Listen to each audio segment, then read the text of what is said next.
action. When a 16-year-old Sonny Garcia started telling everyone he was going to beat the best surfers in the world, we all knew he was serious. Inspired by the legendary Hawaiian powerhouse Dane Kealoha, Sonny took his talents to backdoor, showing all of us what was possible at the sketchier right-handed brother of Pipeline. But when it came to all the best surfers in the world, just one guy stood in his way. Sean Thompson once said, "There's Pipeline before Kelly Slater and Pipeline after Kelly Slater." I think I have to agree with that one. Taking cues from Michael Ho's backside rail grab, like all things Kelly, he took it a step further, sticking his left arm in the wave and proving just how deep you can get going backside. But that was just the beginning. Sonny absolutely dominated the North Shore's Triple Crown, while Kelly claimed the world. That's until two brothers and a bunch of their friends from Kauai came to town.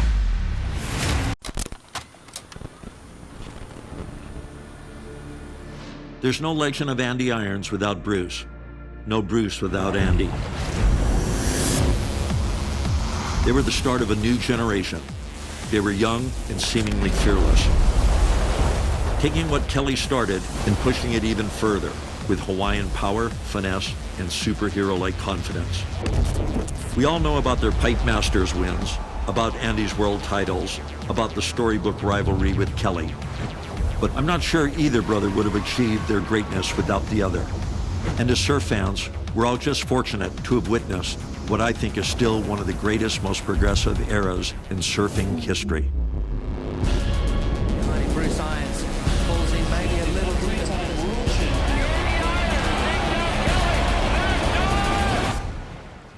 Love and respect to the Irons Ohana. As in most communities, we get our pride from the hometown heroes. These days on the North Shore, that's Jamie and John John.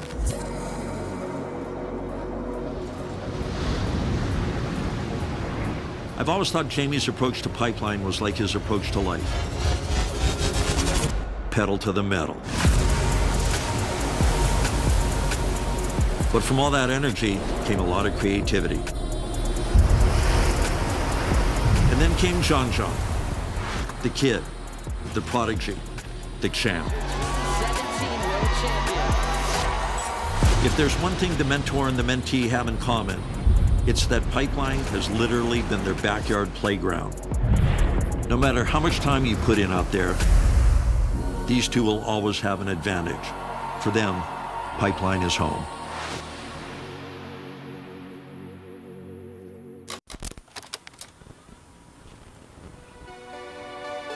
In 2014, the much heralded Brazilian storm finally made landfall on the North Shore, and it came in the form of a 21-year-old force of nature named Gabriel Medina. This is a big wave. He's locked in. He should come through this one. Here he comes. The newly crowned world champ just missed a Pipe Masters title that year, but there was no denying that this young Brazilian had a grip on pipe like no visiting surfer we had seen before. For someone who doesn't get a whole lot of free surf time out there, I've never seen anyone adapt and excel so quickly at what is undoubtedly one of the world's most difficult waves to dial in. Maybe one of the few I've seen who actually appears to bend the wave to his will versus the other way around. His performances at Pipe will be a joy to watch for years to come.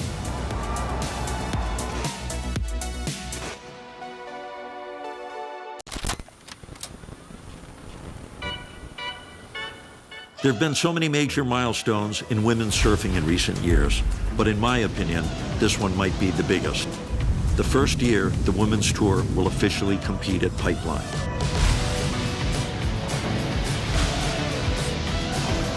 The most dangerous wave in the world welcomes its new challengers, while we recognize those who paved the way, all the way back to Joyce Hoffman, to the 70s chargers like Lynn Boyer and Margot Ober, to the turn-of-the-century legends like Rochelle Ballard and Keala Kennelly, and more recently, Moana Jones-Wong. Women are earning their rightful place on surfing's biggest stage. There's a limitless future on the horizon, one we're all looking forward to seeing.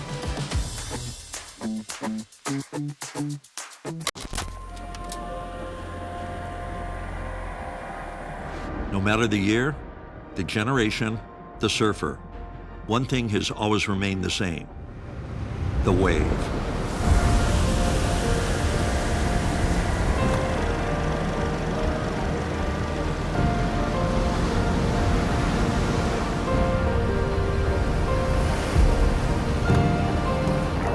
It's our love and respect of this one special place that remains constant across the decades. Let's raise our glasses in eternal thanks for the ones who have come before us, for those who have paved the way.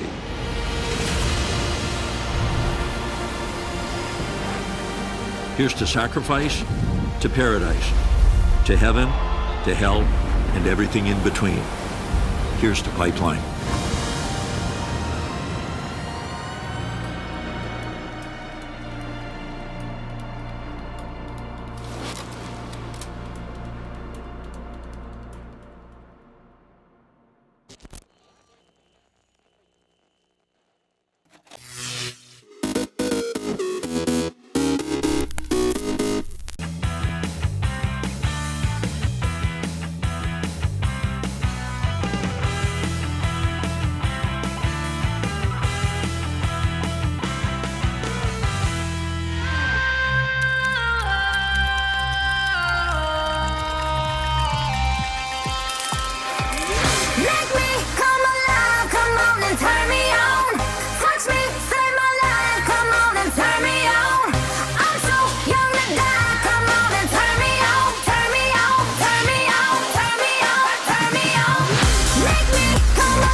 We've been buried in them and the reality of making them real for so long that it's easy to forget sometimes just what a massive set of regulation changes these 2022 rules represent.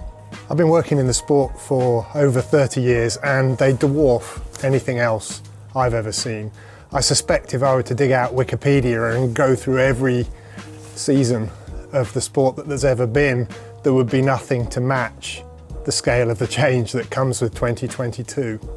The rule set is not only enormous, the regulations are about twice the size of what's preceded them, but they're all almost entirely different from what came before them. And that has meant that we've had to reinvent the car tip to toe. Everywhere you look, it's completely new. Not just new as in new parts, but new as in completely new philosophy. A completely different aerodynamic package, different brakes, different wheels, crucially different tyres. And even the engine, one of the things that is less touched by the regulations than many, even there, the engine has to be, or the power unit has to be prepared so that it can be frozen for 3 years. All the goodness that you can possibly pack into it has to be packed into it now or forever hold your peace, because after that, changes will be very, very difficult to make real. So it has been incredibly hard, very challenging and long to get our heads around this and to try to figure out what the best response is to these regulations and where the opportunity is to be found in order to put a car on the track in a few short weeks from now that gives us a chance of being competitive right from the beginning. This new rule set has been quite a long time in the making. It was first proposed as a set of objectives way back in 2017, I think, when Ross Brawn, the technical director of Liberty back in the day, were to have cars that would be capable of closer racing from the front of the grid to the back of the grid. So instead of the 2 to 3 seconds that divide the front from the back today, they hoped for a much closer grid. Often suggested that maybe compressing it all into 1 second would be a more exciting formula than the one we've been used to. But not just compressed front to back, but also a format of car that would allow the cars to race more effectively with one another on the track and to permit an easier and more natural form of overtaking than we've been used to in Formula One in recent seasons. And then finally, for those cars to be more affordable for all the teams in the grid, whatever budget level. Those were the sort of headline objectives of this regulation.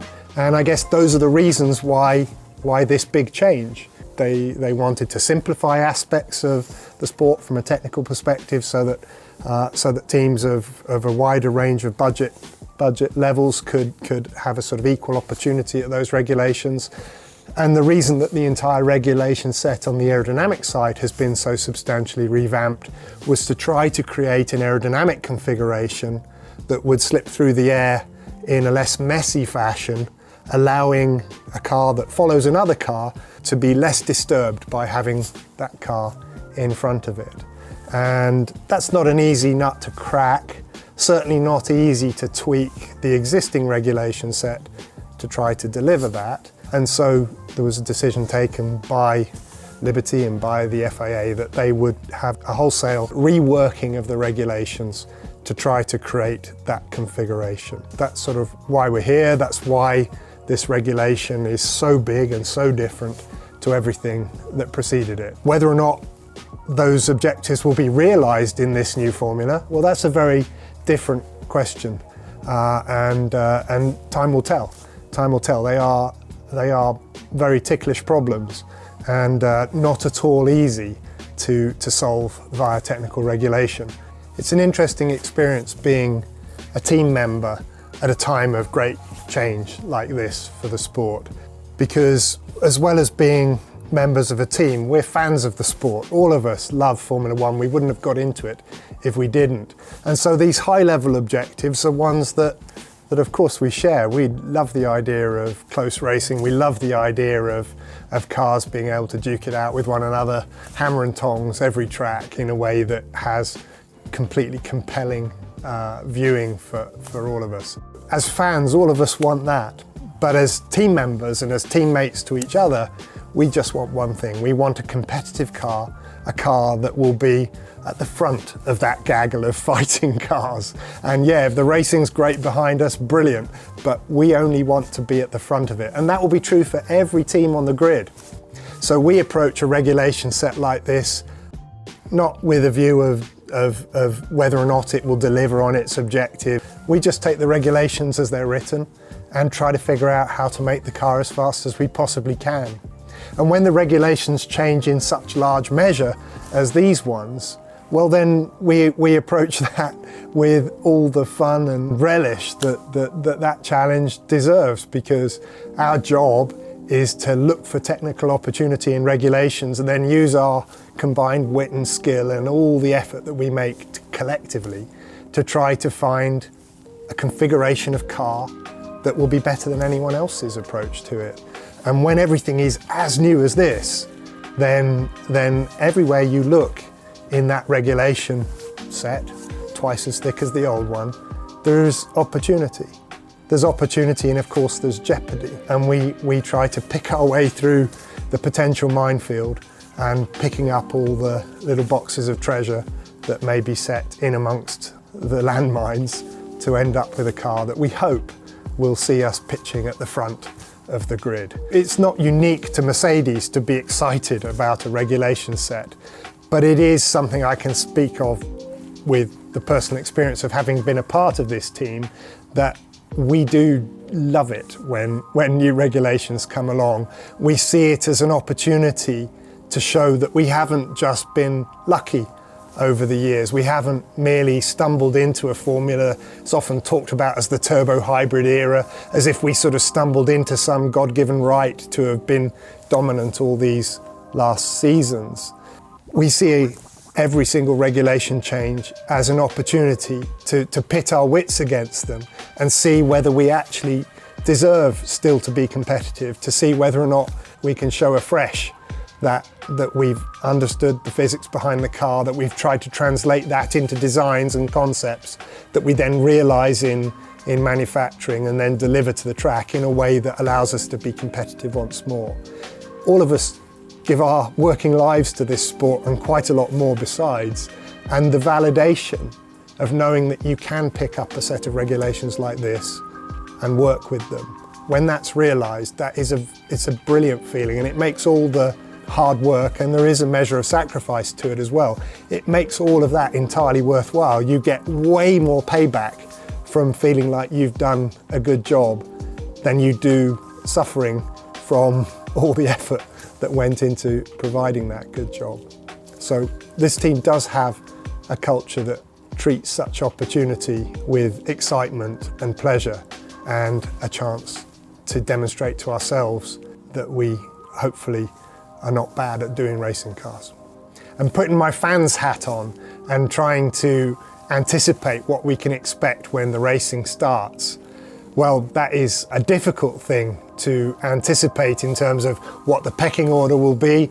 It's a difficult thing to anticipate in terms of exactly how everything will play out, but it's a brilliantly exciting thing to contemplate, precisely because none of us know. One of the things that is the essence of sport is not knowing. We, all of us, have done our level best. I'm talking about everyone in our team, everyone in every other team will have done our level best to try to find a design and an approach that will be a happy match to this new regulation set. And we'll all get to find out together at the start of this season, in the races that unfold from there, exactly how that shakes out. I would imagine, given that the cars are so new and so different, that one or two cars on the grid will have got it really badly wrong, and that they will have a terribly painful year. I would imagine that all of us, to some degree, will have left things on the table that we just didn't anticipate, and we will look at other cars and think, oh, why didn't we think of that? And then we'll be scrabbling around to try and get that idea onto our car as fast as possible, so that we can claw our way from whatever position we land in that first race, so that we can claw our way forwards, or if we're lucky enough to be in front, to keep the attacking wolves behind us. It's going to be quite a rush, and definitely something that's going to keep us all from having too much sleep for the whole of the season.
After a tough test here in the sand in the desert, it's time for another challenge, snow and ice.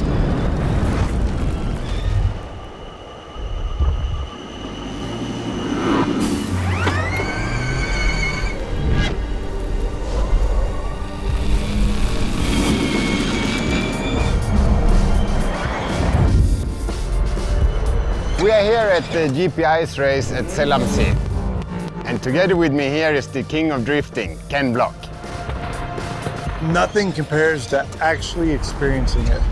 The handling, the power, the design, it truly defines intelligent performance. I'm so happy to be part of the Audi team and be able to help shape the future with them. If it's anything like this, it's going to be great.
When I first met the family, I was just driving through. Then I came across this painted house. I went in and our relationship started. I really feel good about the fact that people, under all odds, have decided to remain who they are. It is important that you keep your traditions because your children must know where they're coming from. And that has made me have more respect for the people in the rural areas than the people in the city. They have enriched me.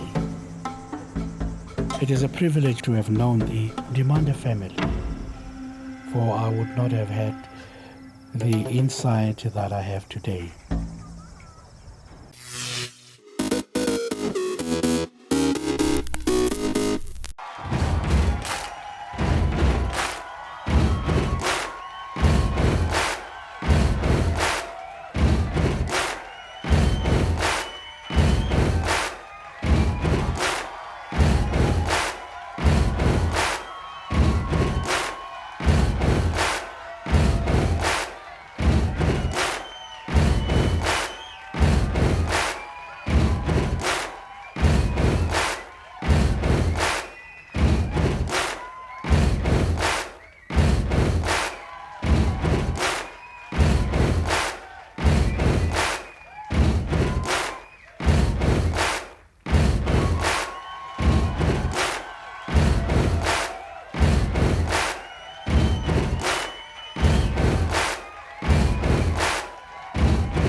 February 18th, 1885.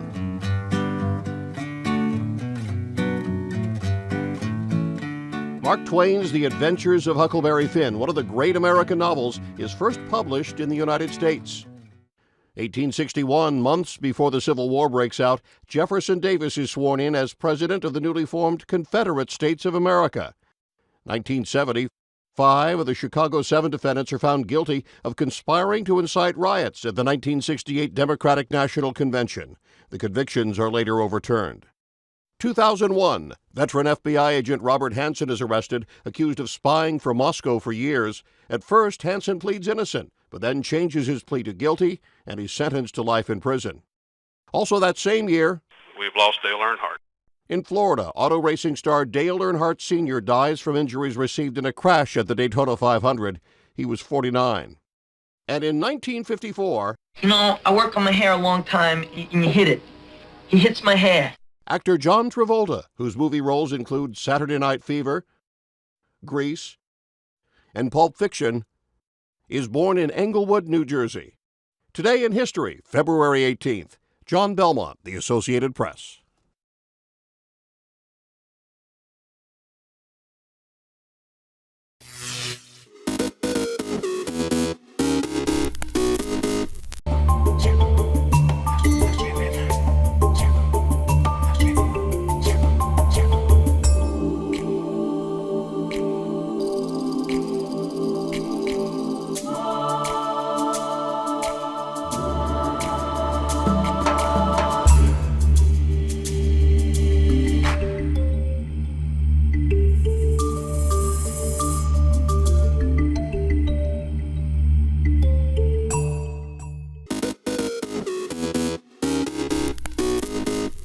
Welcome back in our studio, and in today's news,